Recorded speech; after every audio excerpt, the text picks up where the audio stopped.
Okay, welcome to pretty much a quick run through of Hotline Miami. If you've never played this, you can get it on Steam. Check out the link below. This is the indie showcase for this little game. If you've never played it, why? This is the freaking best game that's come out over the past couple of years, or at least in my opinion. I say it's one of the best games. There's loads of other games that come out, but for sheer fun and difficulty spikes, this is the game you want to play. So I haven't played it in a short while. You might hear me bashing around. So quick premise is you are a hitman. You have to go into places and kill people. You get called out. And the story's a little bit weird. The story is very strange. And, right, just kind of take it in its own little stride. In its simplest form, you play, like I said, a hitman going out killing people. That's its simplest form. Inside that, you have a very, very fast-paced, score-based, up in the top right, top-down, arcade, not even, well, probably a puzzle game. The guards here, they're quick to react, they come after you, but it's like a puzzle. So, the graphics are very retro. I always get this confused with Retro City Rampage, and as you can see, it is incredibly brutal, and yeah, it gets to the point where it's a little bit pain in the ass, because you can just restart straight away. But I haven't played it in a short while, so bear with me. See, the guards didn't even see that, so you can kind of... And I used to be really good at this game, but I played it on my Mac, so I got used to that crazy control scheme. 2 in 1, that was awesome. Right, I'm trying to remember. You can throw stuff, if I remember rightly. Yeah, with the right stick. And then you can kick him in the head. You use a combination of WASD and your mouse to kind of look around. And yeah, as you can see, it's really quick. It's an incredibly quick game. So you've got to be prepared for that. I'm going to pick the crowbar up, actually, because we haven't used that just yet. Look who's up here. Right, there's 2 guys. Let's bring them over. See, they run after us. And we can take them both out in one go, which is great. We get this lead pipe. And we get to kill this guy. We pick up the briefcase and kind of run off. The intro to this game will freak you out. It will, yeah, and now the trains are coming in, which is why the screen's rushing about. Really hard to talk about this game in a load of detail. I'm just going to leave those guys. Oh no, we have to kill them. Well, that's not ideal. Yeah, I kind of died there. That's my bad. Right.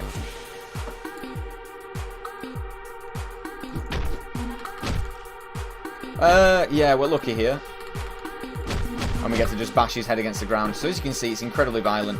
And just run through. Tell me, I would say tell me if I'm missing something, but it's kind of weird. So this is like the hub, your apartment area, but because it's part of the story, we kind of have to run back here.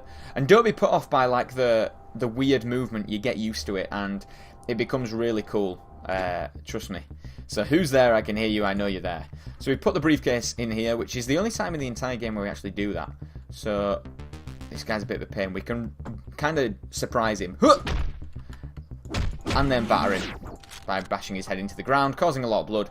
Yeah, and now you're sick. So it's incredibly violent. There is no real remorse when you kill people. This is part of the game, but it's incredibly stylized and something that you should definitely check out. I would highly recommend it. There is a story when you need it, but this bloody game, it frames so strangely. To record it is a complete nightmare.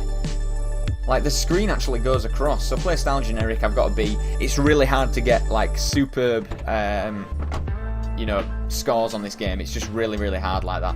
You have to put a combination of speed and changing your weapons each time and just have the entire map layout done and do it really quick. Hi there, man, I haven't seen you around. This is just like backstory. I don't want to ruin it for you if you're going to play the game, because it's definitely worth looking at if you can. So take it and out we go. Take a sip of my green tea. So I don't really know what it's like. It's set in 1989, you've got your games consoles here, and there's each time you get back to your apartment, which is the first little hub part before you start a mission, there's little things that are added each time to give you a bit of backstory. So thank you for subscribing to our newsletter, we appreciate your interest in our cause. America is a tune, it must be sung together, 50 blessings. So yeah, you have to kind of put, you know, things together. So here's the phone where you get missions. You have one new message. Hello, it's Linda. I need a babysitter right away. Got a few kids that need to be disciplined here. I'm at East 7th Street. Make sure you have a long talk with them. I really need someone to get through to these rascals. And like last time, please be discreet. Yeah, not too subtle if you knew he was a hitman, but hey. I love the control scheme, where you look with the mouse and move about. I just think it's really cool. And he's really responsive as well. So it's really cool. So first chapter, no talk. We're not going to do much more of this game if you guys are going to go and buy it, because trust me, it's really cool. So let's use Rasmus, an eye for secrets, and go through to East 7th Street, where we can go and find some more guys. It's the soundtrack. I'm going to just be quiet for a minute so you can hear the soundtrack.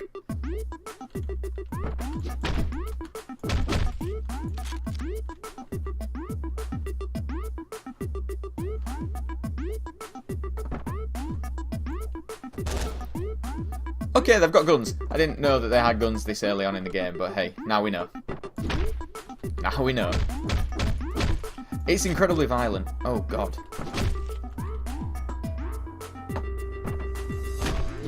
That was incredibly lucky. Right, we'll pick up a gun. Any more people in here? Right, we're going to shoot everybody. Just saying. You can use doors to your advantage as well. That's really, really a bad idea. I can't shoot at all. You can use doors to your advantage. They can scare them. And kick them over, so it's well worth attempting. Let's pick up the shotgun. You see what I mean? It kind of all is relative. Oh, nightmare. I'm really bad at shooting. You have to kind of be really good at the game to learn how to shoot the guns, but it kind of gets picked up as you play. So let's see if we can use a door against this guy. Yeah, see? And then you can bash his head in and get 10,000 points. So yeah, you get a lot of points. Something I did want to show you is this little glimmer here. They're really hard to see. It's a purple glimmer just here. You pick that up. Come on. There we go. We got a T. And what that does is when you go to this, you press escape, go to the pause menu, you press puzzle, and it's like a phrase, it's like a word and loads of stuff, and you have to rearrange the letters to get to the puzzle. But that, you know, is really hard to find because those puzzle pieces are really small. Oh, shit. There we go. We got him dead. And we get another guy. Yeah, we're doing pretty well here, I have to admit. So this guy's just sat chilling. And he's dead. The shotguns in this game are just so awesome. Right, there's a guy just sitting down there. We can go shoot him with our machine gun. And he's dead. So stage clear. We killed all of the little rascals. So yeah, what happens is, to get score, really simple. The levels get much harder, they get much longer, to like 3-4 stages that you have to go through to complete a level, so that's normally 3 or 4 floors. There are boss fights, but I don't want to spoil any of those. I could do. I've completed this game about 4 or 5 times. I've wiped my save, you see, on this one, and I got a new computer, so that's why it's a little bit different. But I kind of just wanted to show you guys what it looks like. It always reminds me of Drive. I can just imagine Drive being exactly like this, and we get a new mask as well. You will unlock certain items as you go through the game. But for now, I think I'm just going to leave it and come out. So go and buy Hotline Miami. I know it looks like nothing much and looks kind of crazy, but trust me, it will be really deep. And every person that I've said go and buy this game have said that they've loved it. So you can get it on Steam. You can also get it on PlayStation Network. But I would definitely recommend the computer settings and the computer controls, just because it's much easier. So thank you very much for watching Indie Showcase. This is Hotline Miami, and I'll see you next time.